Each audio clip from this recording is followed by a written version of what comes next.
I actually promised because my son said one reason I probably don't have many subscribers is because I'm always just sitting in that one spot. So I'm going to try to move a little bit. Uh, I don't know if this was a good idea. Okay. Oh my goodness. I forgot I was going to put on makeup. Hold on.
Okay.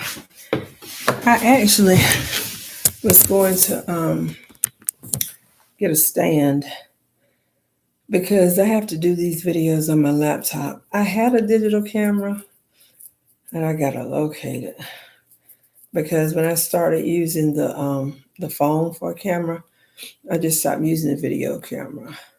But anyway, it has been a long weekend. But I wanted to reflect.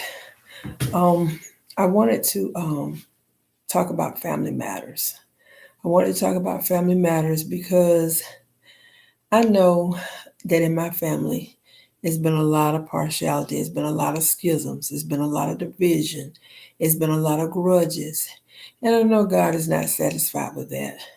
Because I often think that if you can just imagine yourself in hell, not that anybody wants to go there, but if you could imagine yourself in hell, if God were to release you from hell, the first thing you would do is you would say, Lord, if I had an opportunity to do it over, I would be a better wife. I would be a better mother. I would be a better daughter. I would be a better son. I would be a better employee. I mean, people in hell would love to be in our shoes, in other words. So I remember the Lord just brought back to my mind how He had given me a dream.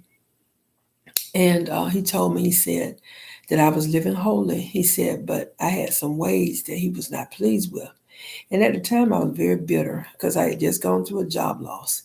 And let me tell you something about God, and let me tell you something about myself. What I want to tell you about God is that God resists the proud and He gives grace to the humble. So if you achieve something and if you try to take credit for it yourself and you become arrogant and you become, just have a nasty attitude and just feel like you can talk to people any kind of way and whatever, then eventually God's going to let something happen to bring you down. That's not that's just fact. Okay, so what happened was, like I said, I married when I was 18 years old, so I've been married 44 years, 62. And I have 7 children. But when I first got married, I couldn't have children. And I used to be jealous. Oh my God. Every time someone else had a baby, and especially they could be single, and there I was trying to have a baby and couldn't have a baby. I would just get so jealous. So there was an apostle in Atlanta named Walter Stevens, and his first wife, I'm thinking her name was Geraldine. I'm not really sure, but anyway, I'm going to call her First Lady Stevens. I told her that I wanted to conceive a child. Now that was just purely selfishness because really I wanted a child because I'd always been lonely.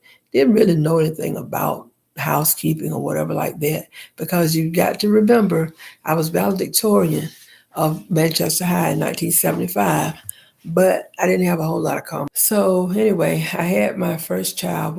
Sister Stevens said that she would go on a fast with me. She went on a fast in October with me, and in December I conceived. So in August he was born. And so I named him Samuel, which means acts of God. Okay. But at the time, my self esteem was low. I was feeling like a failure